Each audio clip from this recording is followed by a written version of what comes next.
Hola, ¿qué tal? ¿Cómo está? Bienvenido y bienvenida a este nuevo estudio de la lección de escuela sabática, ya la lección número 9 para esta semana, este trimestre. Hemos avanzado ya, gracias a Dios, y nos permite encontrarnos una vez más para repasar lo que usted ya ha estudiado en la lección para esta semana. El título de esta semana es Controversias en Jerusalén. Vamos a ver en una segunda parte en la cual Jesús ha enfrentado a los líderes religiosos. Primero en Marcos capítulo 2 y capítulo 3, ahí vimos 5 momentos en los cuales los líderes religiosos se enfrentaron a Jesús. En esta lección vamos a ver 6 momentos, 6 controversias de las cuales Jesús tuvo que hacer frente, pero siempre buscando rescatar a esos hombres religiosos de su pensamiento y hacer la voluntad del Padre. Muy bien, quédese conmigo porque ya casi iniciamos.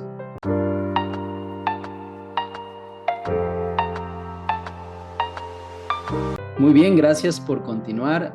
Vamos a iniciar, como siempre, con una oración. Acompáñeme. Oh Dios Padre Santo, muchas gracias. La gloria y la honra sea para ti, oh Dios. Una nueva oportunidad nos das. Queremos recibir palabra fresca, palabra viva, oh Dios. Por medio de este estudio queremos, Señor, siempre suplicarte, tu Santo Espíritu sea quien impregne en nuestra mente tu palabra, tu enseñanza, para así entender, Señor, lo que quieres para nosotros. En el nombre de Jesús, amén. Bien, texto para memorizar, claro, Marcos capítulo 11 y versículo 25. Vamos a estar estudiando Marcos capítulo 11. Muy bien, el versículo a memorizar es el 25. Dice así la palabra del Señor, ahí lo tienen en su pantalla. Y cuando estén orando, si tienen algo contra alguien, perdónenlo, para que su Padre que está en los cielos perdone también sus ofensas. ¿Qué principio tan importante acerca del perdón? Pues usted y yo definitivamente queremos que nos perdonen, especialmente Dios, pero ¿será que nosotros pedimos perdón? Es un acto de humildad, es un acto que pues Jesús nos invita a hacer para entonces recibir el perdón divino. Muy bien, Marcos capítulo 2 y capítulo 3 que ya hemos visto en algún momento, de hecho en la lección número 3 encontramos cómo Jesús enfrentó a los religiosos, esas tradiciones religiosas que estaban por encima del mandamiento de Dios. Los hombres de entonces creían más importante seguir lo que sus papás o pues los antepasados les habían enseñado que comprobar eso sí se encontraba como principio bíblico. Así que Jesús tuvo pues bastante paciencia en muchos momentos de querer explicarles esto, pero vimos cómo lejos de buscar aceptar estas enseñanzas, algunos líderes fariseos especialmente, pues rechazaron eso, endurecieron su corazón y más bien acusaban a Jesús de cosas muy serias. En este caso también vemos cómo en Marcos capítulo 11 va a existir una pues segunda oportunidad en la cual Jesús se enfrenta a estos hombres religiosos. Estas son series pues controversiales porque en realidad Jesús está yendo en contra de la tradición. Eso es muy fuerte porque pareciera que la tradición pues es algo bueno, mantiene los estándares, mantiene algunos parámetros, pero ¿será que eso es lo que nos está pidiendo Dios? El problema de ellos era que esas tradiciones eran medios para la salvación, porque podemos entender que también estamos inmersos en culturas. Las culturas tienen formas de hacer algunas cosas. El problema es cuando hacemos de esas cosas medios para salvación o peor aún para condenar a otros que no hacen esas prácticas que pues posiblemente usted y yo las hacemos hasta ni sabemos por qué. Entonces, ese era el tema de Cristo con estos hombres religiosos. Y como así sucedió en los capítulos 2 y 3, libro de Marcos, los líderes religiosos lo que buscan no es una conversación amena con Cristo. Lo que ellos buscan es tratar de pues, confundir, tratar de culpar a Jesús de lo que él está diciendo, de hacer que las personas no le sigan, de poner a, en este caso, Roma en contra de Cristo, deshacerse de él lo más rápido posible. Es decir, ellos tenían un plan realmente malvado para con Cristo, así que cada vez que se le acercaban, venían con una muy mala intención. Pero Cristo en su sabiduría siempre le respondía, basado en la palabra, pero también con un sentido de las cosas. La gente muchas veces se preguntaba, bueno, ¿de qué es esto? ¿De qué se trata eso? Ni ellos mismos les explicaban acerca de las cosas. Bueno, Jesús también tomaba el tiempo de explicar, basado también en la naturaleza, en principios básicos, para que los más sencillos así entendieran. Por ejemplo, Jesús hablaba en forma de parábola. Y parte de la lección de esta semana es conocer cómo hay personas, podemos haber personas que nos oponemos a Dios y también a su vez considerar cómo podemos hacer los cristianos para superar estos prejuicios y hablarle al corazón de quienes se oponen al Espíritu de Dios, porque muchas personas que pueden tener algunas intenciones buenas e inclusive ir en nombre de Dios, están completamente equivocados, al menos en las formas de hacer las cosas. ¿Cómo podemos nosotros hablarle a estas personas de forma tal que el Espíritu de Dios impregne en sus mentes, impregne en sus corazones la forma correcta de practicar un cristianismo como el de Cristo, cristianismo pragmático, demostrable en las obras y no solo señalando y no solo pues pronunciando palabras que muchas veces pueden ser hirientes? En Marcos capítulo 11, el ministerio de Jesús va a tener lugar en lo que es la Pascua en Jerusalén. Es un momento entre marzo y abril. Marcos capítulo 11 y al capítulo 16 va prácticamente a cubrir una semana de la vida de Cristo. Aquí la narrativa se va a disminuir bastante porque los primeros 10 capítulos de Marcos van a cubrir aproximadamente 3 años y medio de la vida de Cristo, pero en estos capítulos del 11 al 16, una semana es lo que va a cubrir de la vida de Cristo. Esta desaceleración pues claramente apunta en la importancia de estas escenas finales. Así que bueno, continuemos estudiando el siguiente tema que se llama la entrada triunfal.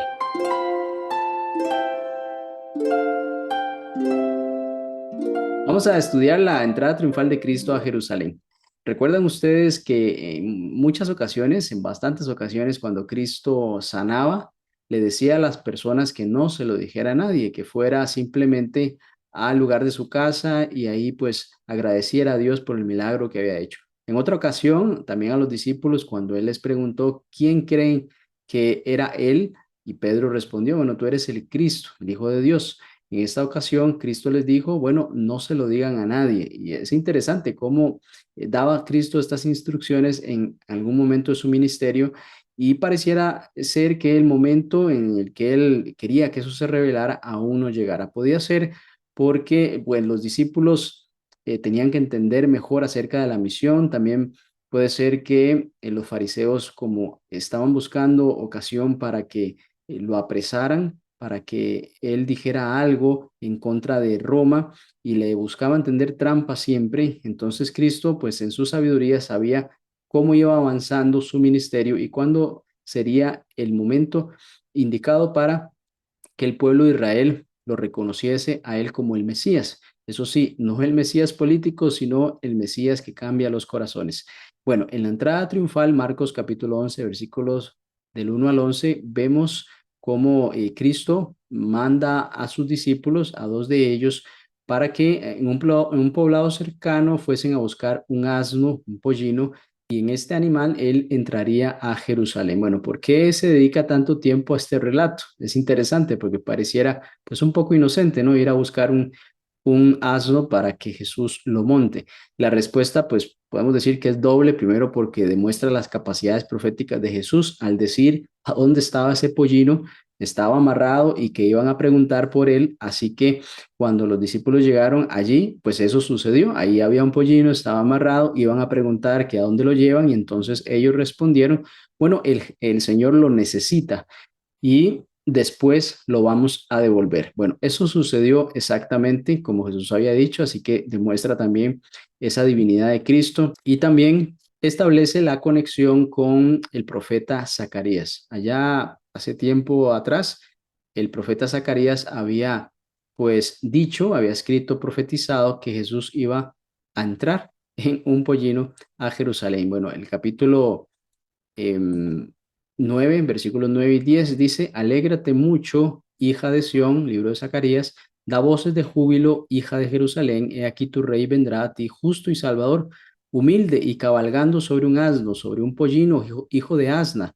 Y de Efraín destruiré los carros y los caballos de Jerusalén, y los arcos de guerra serán quebrados, y hablará paz a las naciones, y su señorío será del mar a mar, y desde el río hasta los fines de la tierra.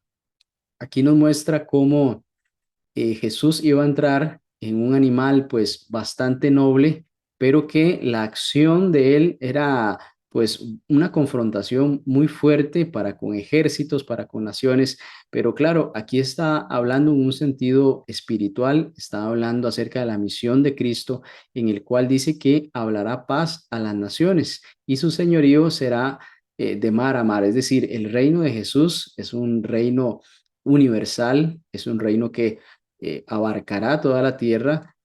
Bueno, primero, en este momento de la historia en el cual pues el mensaje de Cristo está siendo llevado a toda tribu, todo pueblo, toda lengua, toda nación, y allí pues conocen al Salvador, trae paz a su corazón, pero también pues en algún momento de la historia pues habrá un solo reino, en términos generales será el reino de Cristo, el reino de Dios, pues que allí estarán los redimidos de Jehová y habrá júbilo y todos pues gozaremos de la eternidad con Cristo. Básicamente este escenario tan simple como Jesús entrando a la ciudad de Jerusalén, sentado en un pollino, y también cómo dará paz al mundo entero, es lo que el profeta Zacarías nos mostraba en esos versículos del capítulo 9. Esto sucedió básicamente 500 años antes que Cristo naciera. Aquí el profeta Zacarías predijo así la venida del rey de Israel y esta profecía se iba a cumplir ahora, en ese momento. El que siempre había rechazado los honores reales iba a entrar a Jerusalén como el prometido heredero del trono de David. Esto es el deseo de toda la gente. 537, página 537. Esta región de Jerusalén estaba ubicada en una región de colinas, a una altitud aproximadamente de 740 metros. Y en los días de Jesús, la población oscilaba entre los 40.000 y 50.000 personas, pero también dado a la Pascua, esta población aumentaba en esta época del año porque muchos venían a la ciudad para celebrar esta fiesta. Entonces, también esta ciudad cubría alrededor de 125 kilómetros cuadrados, era bastante grande, bastante espacio. El monte, eso sí, en el cual se erguía y estaba puesto el templo, tenía casi 18 kilómetros de amplitud y entonces este hermoso complejo del templo básicamente dominaba la ciudad. Era impresionante ver el templo de Jerusalén. Ahí pues llegaban muchos peregrinos de otras ciudades para celebrar esta festividad de la Pascua, justamente en la que Cristo también se encuentra. Y así que cuando Jesús entró a esta ciudad, muchos se agitaron. Vemos que en la historia, muchos cortaban ramas de palmeras y las ponían a lo largo del camino conforme Jesús iba avanzando. Gritaban, Hosana, Hosana, bendito el que viene en el nombre del Señor. Este significado de Hosana es salva ahora. También podemos darle el significado de gloria a Dios actualmente. Esa entrada de Cristo pues realmente fue triunfal. Había mucha alegría, había mucha ilusión también de las personas. Quizá algunos participaban, no tenían conocimiento pleno de lo que estaba sucediendo, sino que veían en Jesús también una esperanza en medio de muchas dificultades sociales, espirituales, económicas, de muchos ámbitos que usted, pues posiblemente yo también estemos viviendo. Era una esperanza para muchos Cristo y aquí se unieron en algarabía, en gozo, en esperanza. Y aquí también, pues, vemos cómo el tiempo secreto de Jesús, de esa confidencialidad que en algún momento pedía, pues había terminado. Era un momento ya pues casi al fin de su ministerio, por eso era importante también que ya se pasara de esa situación que en algún momento veíamos, ahora algo más público, más celebrado y de una forma incluso que se vincula a la realeza, porque pues la forma en la que entró fue bien celebrado, ¿no? Y lo que pudo haber terminado en una revuelta, porque así como habían personas felices acompañando a Jesús, habían personas muy molestas como los fariseos que siempre buscaron ocasión de pues de hacerle daño a Jesús. Así que pues no terminó mal esta escena, sino que más bien ellos al dirigirse a Betania, pues hicieron que no pasara una situación complicada a nivel social. Solo que al día siguiente esto sería diferente. Por eso vamos a avanzar en la historia a continuación.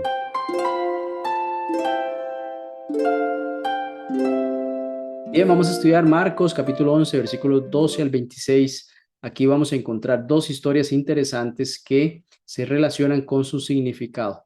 Recordemos que Cristo, cuando hizo la entrada triunfal y las personas gritaban, Hosana, Hosana, bendito el que viene en el nombre del Señor, había mucha algarabía. Cristo decide no continuar hacia el templo. Si él hubiese querido, pues la gente le hubiera seguido, pero él decidió irse para Betania con sus 12 discípulos. Bien, ya para este momento, en el capítulo 11, versículo 12 en adelante, dice que cuando ya venía de Betania, a unos, quizás a unos 3 kilómetros de Jerusalén, Jesús sintió hambre. Aquí vemos la humanidad de Cristo. Y al ver una higuera frondosa, pues se dirigió allí para encontrar quizá un fruto temprano, ya que aún no era la época pues de cosecha de frutos de higos maduros, ¿no? Esta acción, pues no hubiera significado para nada que Cristo iba a robar, que Jesús iba a robar algunos frutos de un árbol, porque según pues, las costumbres, incluso las leyes en Levítico mostraban que las personas podían tomar de los frutos de los árboles y así pues saciar su hambre, y eso fue lo que básicamente buscó hacer Cristo. Pero no encontró fruto, no había ningún fruto temprano, por supuesto que tampoco maduro por la época en la que estaba. Y Cristo dijo algo en Marcos capítulo 11, versículo 14, dice, nunca más coma nadie fruto de ti. Es una acción pues realmente atípica y extraña de parte de Jesús, pero esto acontece previo a otra historia que a continuación vamos a analizar. Lo que sucede luego tuvo lugar probablemente en el atrio de los gentiles, donde ahí había una venta de animales para los sacrificios. Esto, según la historia, no se acostumbraba sino poco antes de Caifás. Cuando Caifás entra a la historia, allí pues se empezó a acostumbrar eso, a ver el templo de Dios y sus alrededores como un mercado, ya que las personas venían buscando expiar sus pecados.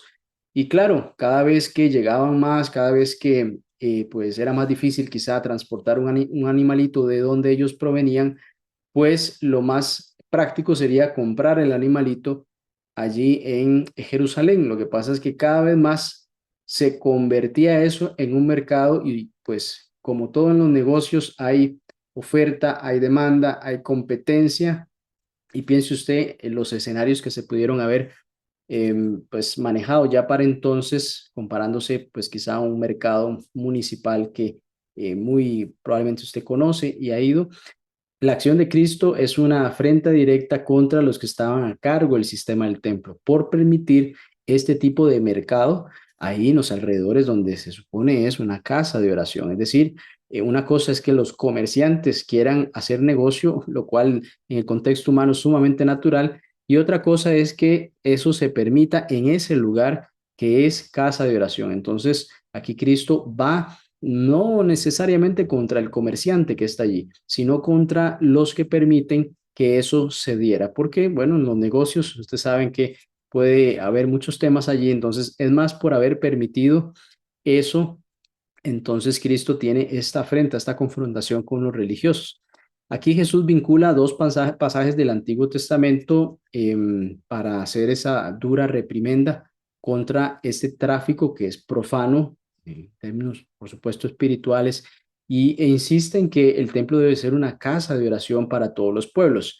Claro, aquí Jesús se basa en Isaías capítulo 56 y versículo 7, donde dice, yo los llevaré a mi santo monte y los recrearé en mi casa de adoración, de oración. Sus holocaustos y sus sacrificios serán aceptos sobre mi altar, porque mi casa será llamada casa de oración para todos los pueblos, incluyendo aquí los gentiles también, porque los gentiles siempre fueron llamados a ser parte de la adoración verdadera a Dios, ¿no?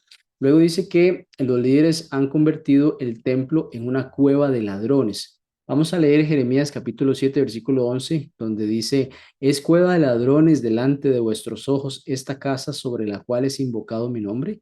He aquí que también yo lo veo, dice Jehová. Así que Cristo se basa en el Antiguo Testamento, en el libro de Isaías y en el libro de Jeremías para llamar la atención y esta reprimenda a los líderes religiosos por ser tan permisivos en algo que claramente en las escrituras enseñaba lo sacro y que debía de mantenerse dentro de un contexto espiritual sano, ¿no?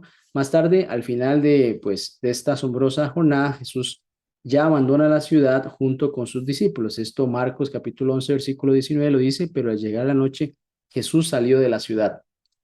Mucha gente se asombraba de esta doctrina porque quizá otros lo consideraban normal, pero nunca habían reflexionado sobre la realidad de lo que allí estaba pasando. Cuando Jesús llamó la atención de los líderes religiosos, muchos pues razonaron en esto, se dieron cuenta del error y pues apoyaban la posición de Cristo y esto pues claramente no les gustaba a los líderes religiosos porque quedaban ellos mal vistos por el pueblo como pues unos líderes que no contemplaron cosas, podemos decir, hasta básicas en términos de adoración, siendo este el templo de oración para el Señor. Muy bien, a la mañana siguiente, cuando ellos van a la ciudad, en Marcos capítulo 11, perdón, del 20 al 26, los discípulos se asombran de la higuera que Jesús le había dicho que no iba a producir más fruto para nadie, ¿cierto? Al ver la higuera marchita de raíz, los discípulos se asombraron y aquí Jesús también aprovecha para impartir una lección acerca de la oración y el perdón y como parte de su explicación es acerca de lo ocurrido. Esto es algo muy importante. Vamos a analizar estos pasajes que dijo Cristo porque en el 22 del capítulo 11 Jesús dice, respondiendo Jesús les dijo, tened fe en Dios, porque de cierto os digo que cualquiera que dijere a este monte, quítate y échate en el mar, y no dudar en su corazón, sino creyere que será hecho, lo que dice, lo que diga, le será hecho. Por tanto, yo os digo que todo lo que pidiereis orando, creed que lo recibiréis y os vendrá. Y cuando estéis orando, perdonad, y si tenéis algo contra alguno, para que también vuestro Padre que está en los cielos os perdone a vosotros vuestras ofensas, porque si no perdonáis vosotros, tampoco vuestro Padre que está en los cielos os perdonará vuestras ofensas. Aquí Cristo está hablando de dos temas puntuales. El primero es ese milagro de tener fe. Es que la fe nosotros realmente no tenemos una comprensión real de lo que significa y de lo que puede lograr una persona si tiene fe. Ahora, Cristo aquí está hablando de algo pues bastante extraño de realizar porque ¿quién quisiera que un monte se quitara y se echara al mar? Es un ejemplo de el poder que puede tener una persona con fe, el poder que la fe puede obrar cuando alguien sinceramente en su corazón cree que va a ser posible eso y que también lo va a lograr.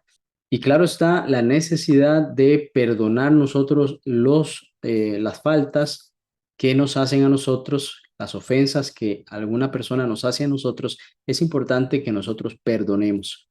El perdón es sumamente importante porque cuando nosotros perdonamos a alguien, Dios también nos perdona a nosotros. Es increíble que la fórmula tenga que ser así, porque de pronto sería muy sencillo yo simplemente pedirle perdón a Dios y no importa cómo yo esté con mis hermanos, con todas las personas que me rodean.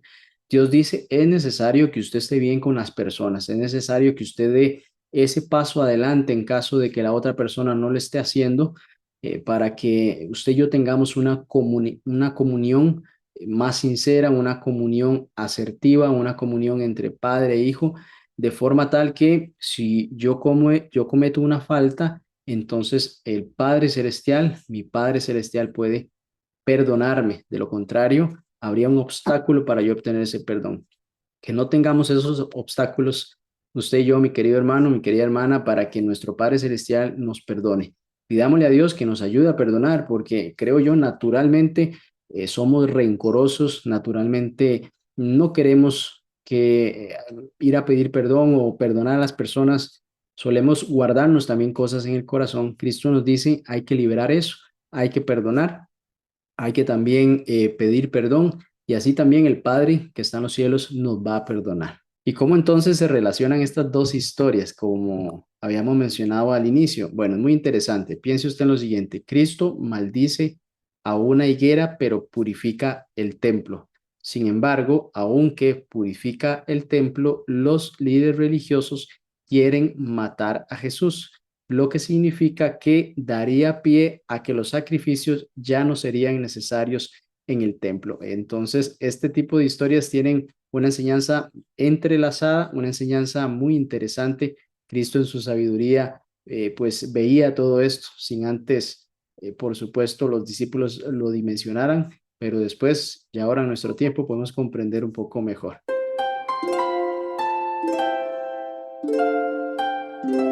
Bien, vamos a conocer qué hizo Jesús nuevamente cuando los fariseos, principales sacerdotes, escribas, ancianos, lo enfrentaron por haber hecho aquel acto de echar a las personas que estaban vendiendo en la casa de Dios, en la casa de oración. Él se molestó mucho con todas estas personas porque les dijo que habían hecho de la casa de Dios una cueva de ladrones. Bueno, ¿con qué autoridad usted hace esto? Le preguntaron estos hombres. ¿Con qué autoridad haces estas cosas? ¿Y quién te dio autoridad para hacer estas cosas? Le reclamaban en el versículo 28 del capítulo 11. Y Jesús respondiendo les dijo, bueno, yo les voy a hacer una pregunta a ustedes. Respóndanme ustedes a mí primero y entonces yo les voy a responder con qué autoridad yo vengo. Y el versículo 30, entonces aquí Jesús articula la pregunta y le dice, el bautismo de Juan, ¿era del cielo o era de los hombres? Respondedme. Aquí ellos estaban en un problema porque discutían entre sí en el versículo 31 y dice, si decimos que es del cielo, si decimos que es del cielo, entonces dirá, ¿por qué pues no le creísteis a Juan? Y si decimos que es de los hombres, hay un tema aquí porque temían al pueblo, ya que todo el pueblo consideraba que Juan era un verdadero profeta. Me llama mucho la atención esto. ¿Notan ustedes? Todo el pueblo consideraba que Juan era un verdadero profeta, pero los ancianos, los religiosos, los hombres doctos no lo consideraban así. ¿No les parece una mente muy cerrada, un egoísmo, algo que pues no, ellos no reconocían ese llamado de Juan a arrepentirse de los pecados? ¿Qué habría pasado con los corazones de estos hombres que estaban tan cerrados a escuchar la voz del Espíritu Santo cuando todos reconocían a Juan como un verdadero profeta? Bueno, ellos no. Y así que decían, si decimos que venía del cielo este llamado, entonces Jesús nos va a decir, bueno, ¿por qué no le creímos? Y si decimos que venía de los hombres, la gente se va a molestar con nosotros y nos va no solo tal vez a desacreditar. Ujú. Así que estas personas no sabían ni qué responder. Eso me llama también mucho la atención porque ellos no tenían una verdadera posición acerca de las cosas. Su posición no tenía pues un fundamento en los cuales ellos la pudieran defender, puesto que aquí Jesús mismo los pone en entredicho de cuál es su creencia real, qué es lo que ustedes están haciendo aquí conmigo, cuál es su posición acerca de lo que inclusive Juan el Bautista les enseñaba. Bueno, dado porque ellos no pudieron responder dice, pero temían al pueblo, así que respondiendo dijeron a Jesús, no sabemos. Entonces Jesús respondió y les dijo, tampoco yo os digo con qué autoridad hago estas cosas. Note qué impresionante la forma en que Jesús administraba estos momentos de enfrentamiento. En realidad, si podemos ponerlo así, nunca obtenían el resultado que los fariseos o los ancianos o los escribas querían, siempre se devolvían chasqueados, como sin haber obtenido absolutamente nada de lo que en algún momento habían planeado por quizás hasta días. Llegar allí, bueno, en este caso era algo que había sucedido el día anterior, pero el punto es que ellos siempre, pues Jesús lograba salir de esa situación de una forma bastante adecuada y claro, ellos quedaban muy frustrados por eso. Además, en Marcos capítulo 12, versículos 1 al 12, Jesús presenta una historia en la cual un hombre dice que plantó la viña, la cercó de vallado, cavó un lagar, edificó, pero también se lo arrendó a unos labradores y él se fue lejos. Y cuando volvió, más bien cuando envió a alguien para recoger los frutos, de esa viña, pues estos labradores, a las personas que los habían arrendado, no aceptaban a nadie que llegara en nombre del dueño, sino que los maltrataban, los golpeaban, inclusive hasta mataban a los enviados del dueño de esta viña. Así que una vez el dueño decide y dice, bueno, quizás si yo mando a mi hijo amado, lo van a respetar y van a hacer lo que yo les estoy pidiendo. Pues resulta que eso tampoco sucedió. Dice, tendrán respeto a mi hijo, mas aquellos labradores dijeron entre sí, este es el heredero, venid, matémosle, y la heredad será nuestra. Y tomándole le mataron y le echaron fuera de la viña. ¿Qué piensan ustedes? ¿Qué pues hará el señor de la viña? Vendrá y destruirá a los labradores y dará su viña a otros. Ni aún esta escritura habéis leído. La piedra que desecharon los edificadores ha venido a ser cabeza del ángulo. El Señor ha hecho esto y es cosa maravillosa a nuestros ojos. Y procuraban prenderle porque entendían que decía contra ellos aquella parábola, pero temían a la multitud y dejándole se fueron. Jesús está basando también en una llamada de atención que Dios hizo en Isaías capítulo 5 con respecto a esta figura de la viña.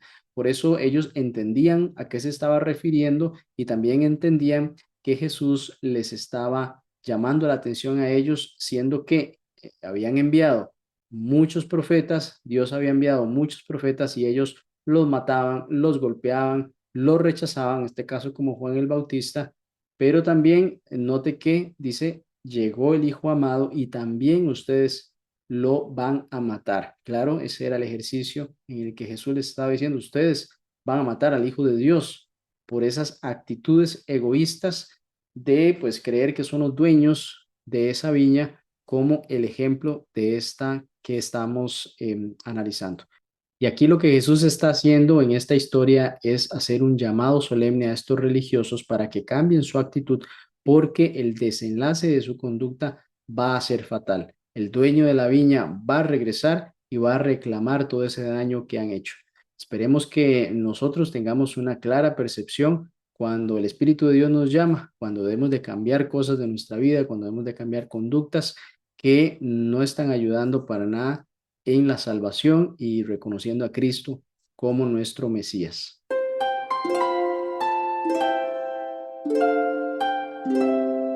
Bien, vamos a leer Marcos capítulo 12, versículos 13 al 27, porque ahí tenemos deberes terrenales, pero también, gracias a Dios, resultados celestiales. Vemos cómo los líderes religiosos estaban nuevamente tratando de sorprender a Jesús en algo pues que pudieran usar en su contra, sea contra las autoridades romanas o pues contra el pueblo. En este caso, la controversia, la cuestión giraba en torno al pago de los impuestos porque querían que Jesús respondiera algo incorrecto de forma tal que si llegaba a oídos de César, entonces podían culparlo de motivar la rebeldía en el pueblo de Israel. Entonces, en esa época y lugar, por ejemplo, negarse a pagar impuestos podía ser interpretado como un acto, pues, rebelde en contra del gobierno romano y también, pues, obviamente un delito grave. Así que la respuesta de Jesús acerca de dar al César lo que es del César y a Dios lo que es de Dios, lo puso realmente a salvo de esta trampa que habían formulado estos hombres, porque era interesante que ellos venían con intención de tentarle. Por eso Jesús les dijo, bueno, ¿por qué me tentáis? ¿Por qué ustedes quieren que yo diga algo incorrecto? ¿Por qué siguen ustedes en esa línea? Claro, parecía una pregunta inocente porque justamente cuando ellos empiezan a decirle, "Bueno, maestro, aquí por ejemplo sabemos que eres un hombre veraz y que no te cuidas de nadie porque no miras la apariencia de los hombres, sino que con verdad enseñas el camino de Dios". Todo eso realmente ellos no lo creían, estaban endulzando, por decirlo así, a Jesús, y eso era lo que ellos querían para que él se sintiera en un tipo de confianza y respondiera algo que lo comprometiera. La pregunta puntual ¿es lícito dar tributo a César o no?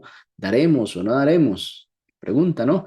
Mas él, pues, que percibió la hipocresía de su corazón, les dijo, ¿por qué me tentáis? Traedme esa moneda para que la veamos. Y entonces ellos la trajeron y Jesús sabiamente les dijo, ¿de quién es esta imagen en la inscripción?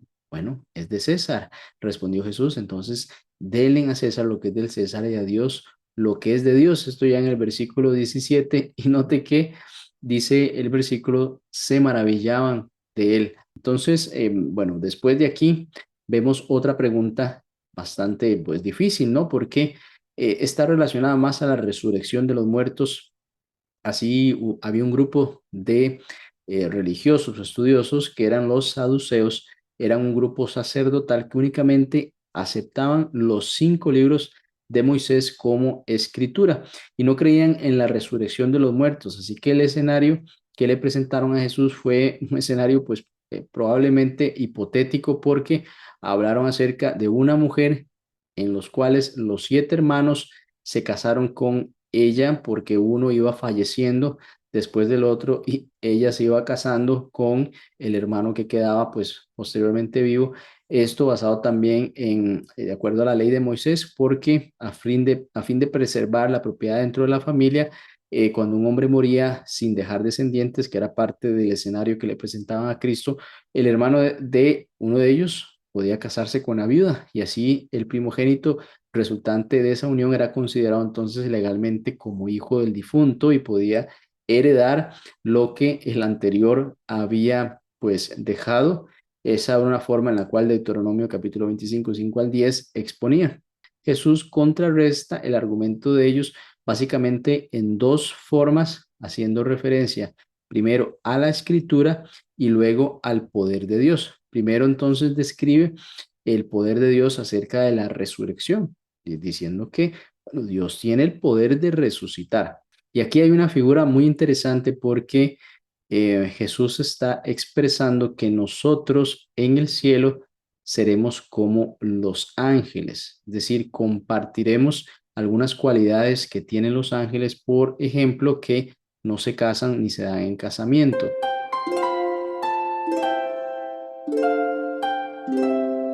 Hemos visto cómo los hombres, ancianos, escribas, fariseos se acercaban a Cristo en ocasión de hacerle caer, en ocasión de tentarle y que él dijera cosas que lo pusieran en contra del gobierno romano o también del pueblo. Sin embargo, vemos en Marcos capítulo 12, versículo 28, que un escriba se acercó y le pregunta al maestro, ¿cuál es el primer gran mandamiento?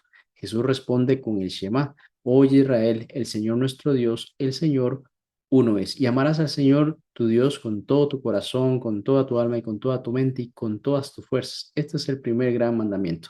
Y también el segundo es semejante: amarás a tu prójimo como a ti mismo. No hay otro mandamiento mayor que eso. Entonces el escriba, como pocas veces, quizá ninguna hemos visto anteriormente, le responde: bien, maestro, ¿verdad? Has dicho que uno es Dios y no hay otro fuera de él, y amarás con todo tu corazón y con todo el entendimiento a Dios, y amarás también al prójimo como a ti mismo. Entonces, aquí Cristo, viendo que había respondido sabiamente, le dijo: no está lejos del reino de Dios. Y ya ninguno osaba preguntarle. Este hombre fue humilde en dimensionar la sabiduría de Jesús, en dimensionar que sus respuestas eran correctas, y no continuó de forma hipócrita o peor aún buscando ocasión para hacer a Jesús caer.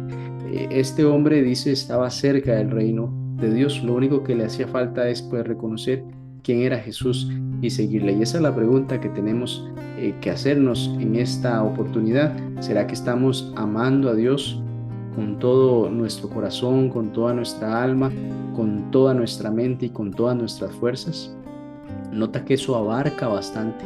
Nota que deben haber cosas probablemente que nos estén alejando de ese amor completo que debemos tenerle a Dios, que debemos considerar mañana tras mañana, noche tras noche, buscar a Dios, amar a Dios con todas nuestras fuerzas, con toda nuestra mente, con todo nuestro corazón, y además también aplicar este concepto precioso de amar al prójimo como a nosotros mismos. ¿Qué le gustaría a usted que le hicieran? Bueno, eso es lo que usted debe hacerle a su prójimo, a la persona cercana. Inclusive Jesús fue un poco más allá, inclusive a nuestros enemigos.